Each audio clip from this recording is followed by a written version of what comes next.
Jim, it sounds like you redesigned this entire back swing arm. And could you comment a little bit on how that affected the ride, both in terms of like sports performance as well as for people who might have injuries and it's a problem for them to be jostled around? Mm-hmm. Yeah. So the whole shock geometry is very interesting because there's a thing called the leverage ratio, is how is the shock being leveraged as it goes through its travel and relative to the rear wheel. And so you want the shock to kind of be soft and then get stiffer as it goes up. And these curves, you can change them all around to get different ride characteristics.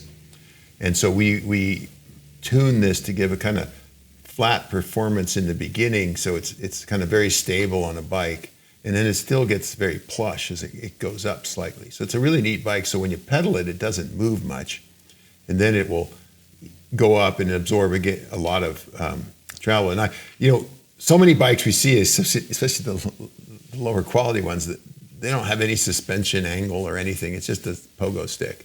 Mm-hmm. It doesn't work at all. And, it's a worthless suspension, basically, as you go off-road. And, you've seen us go down those Ridge of Doom on those bikes. That's a pretty 45%. You were going up them. Yeah. And we were talking about this with a couple of people. Like everybody, this is a downhill route that the mountain bikes go down. Yeah. And we were riding these bikes up it. And down.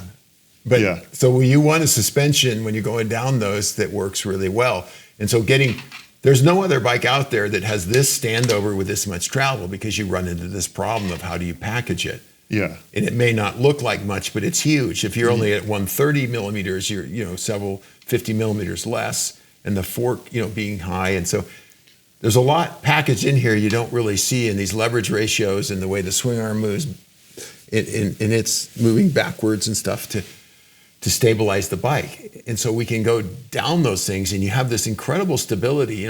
These bikes at 35 miles an hour, you don't even think you're going 35. It's nuts. It's almost scary in a way, because you go, I should be feeling something, but I'm not. It's rock solid.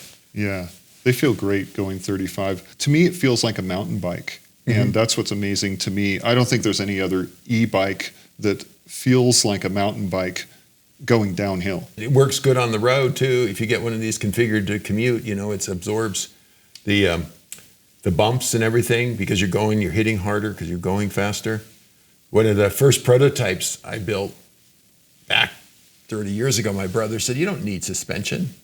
And, he founded RockShox, but he said, "You don't need suspension."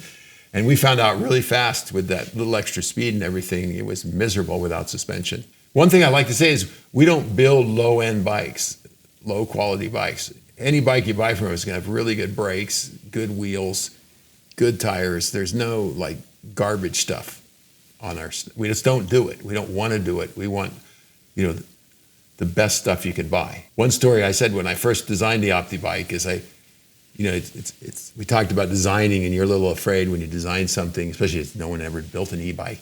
And I said, I want one complaint from people. What is that? And I go, it's too expensive. And they go, but that's a terrible complaint. I go, no, it isn't. A terrible complaint is it's scary, it handles like crap, I don't want to ride it, I don't have fun. Because then money means nothing, right? And that's what I wanted to do back from my racing background. I wanted a bike that was an amazing thing. And that's what I love doing. That's why I do this, because I get to build the best in the world.